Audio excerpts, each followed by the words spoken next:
L'amour de Dieu dans ce confinement. Comment un Dieu rempli d'amour peut-il permettre tant de souffrances, tant de douleurs dans le monde? Comment un Dieu rempli d'amour peut-il permettre que tant de bonnes personnes souffrent, des innocents meurent à chaque instant? Pourquoi laisse-t-il ainsi le mal détruire ses créatures? Tant de guerres, tant de maladies, de famine, tant d'injustices. J'entends souvent les gens s'interroger de la sorte et ils éprouvent une très grande colère contre Dieu, parce qu'ils disent ne pas comprendre pourquoi il n'éradique pas d'un coup la souffrance dans le monde alors qu'il est tout-puissant. Genèse 1er, verset 31 nous dit que Dieu vit que tout ce qu'il avait fait, et voici, cela était très bon. Tout était parfait. Dieu a créé l'être humain pour vivre dans l'abondance et dans le bonheur total. Mais l'être humain n'était pas un robot. Dieu nous a dotés du plus grand des pouvoirs, celui de choisir. Choisir ce qui est bien ou mal, ce qui est juste ou injuste. Nous avons été créés avec cette capacité de réflexion et de prendre nos propres décisions. Et l'être humain a péché et notre monde est devenu tel qu'il est aujourd'hui. Lorsqu'on me pose ce genre de questions, je réponds souvent par une autre question. En quoi Dieu est-il responsable de tout cela? Il est grand temps que l'être humain arrête de se déresponsabiliser et accepter que nous sommes nous-mêmes les acteurs de notre malheur. Le monde actuel est la résultante de notre cœur. Nous avons chassé Dieu dans nos cœurs, dans nos vies, dans nos écoles, dans nos foyers, dans nos entreprises, et l'iniquité s'est accrue. L'homme est devenu de plus en plus cupide et avare. Dieu a créé la terre pour être remplie et il a ordonné à l'homme d'être fécond et de se multiplier. Aujourd'hui, les grands du monde nous parlent de surpopulation. Il n'y a pas de surpopulation. La famine vient de l'égoïsme, car il y a des gens qui meurent d'obésité, de trop manger. 1% détient toute la richesse mondiale. L'homme est devenu tellement intelligent qu'ils sont capables de contrôler des armes bactériologiques. Ils inventent des maladies pour détruire la vie de millions d'innocents. En quoi Dieu est-il responsable de tout cela? Nous avons fait nos choix et il nous faut accepter les conséquences. Et pourtant, malgré notre indifférence et nos péchés, il ne cesse de prendre soin de nous à chaque instant.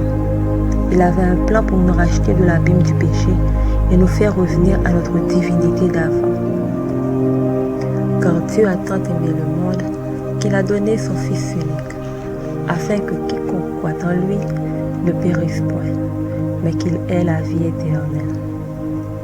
Jésus n'a pas hésité une seconde à donner sa vie pour l'humanité. L'être humain n'a rien vécu que Jésus n'ait subi. Jésus a connu la plus grande des angoisses, la plus grande des solitudes, la plus grande peur. Le ciel l'a abandonné, ses disciples l'ont tous abandonné et Pierre l'a renié.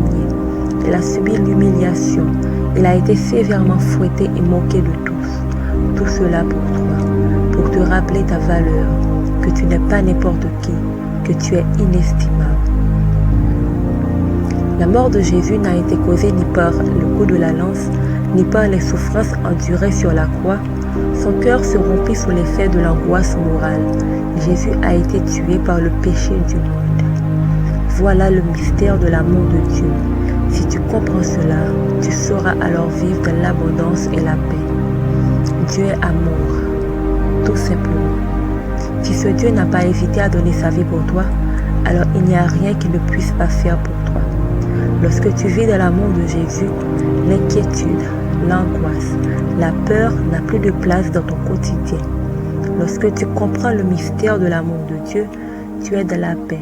Tu te réjouis même dans l'épreuve quand tu as une confiance aveugle en cet amour. Tu sais qu'il a promis de ne jamais t'abandonner. Tout ne sera pas toujours rose, car la vie chrétienne est une lutte constante, mais tu seras toujours dans la joie. Voilà comment expérimenter l'amour de Dieu dans ce confinement. Un abandon total. Il prendra soin de toi et de toute ta famille. Il te protégera contre cette maladie. Tu sortiras vivant de ce confinement et de toute attaque de l'ennemi contre ta vie. Repose-toi complètement sur Jésus, parce qu'il t'aime, et il ne permettra qu'aucun malheur ne t'atteigne. Remets-lui dès aujourd'hui ta vie. Qu'il fasse comme bon lui semble. Remets-lui ton cœur. Invite Jésus à y habiter. et tu seras toujours dans la joie et la paix. Dieu est amour. Il souffre quand un seul de ses enfants souffre. Il a hâte de revenir et de restaurer une nouvelle terre. Mais il use de patience envers l'humanité, envers toi, envers moi. Il souhaite nous donner la vie éternelle et la paix. Mais il attend que tu fasses le premier pas pour te rapprocher de lui. Il t'aime de l'amour sans fin. Demande-lui pardon et accepte-le comme ton sauveur personnel. Tant qu'un seul cœur refusera de se soumettre à la volonté de Dieu, le monde ne sera jamais sans souffrance. Mais il est fidèle envers celui qu'il aime et qui vit en lui. Il prend soin de ses enfants. Pas la panique, mais la foi. Son amour environne le monde. Prions pour les malades et pour le monde entier. Prions pour la disparition de cette pandémie.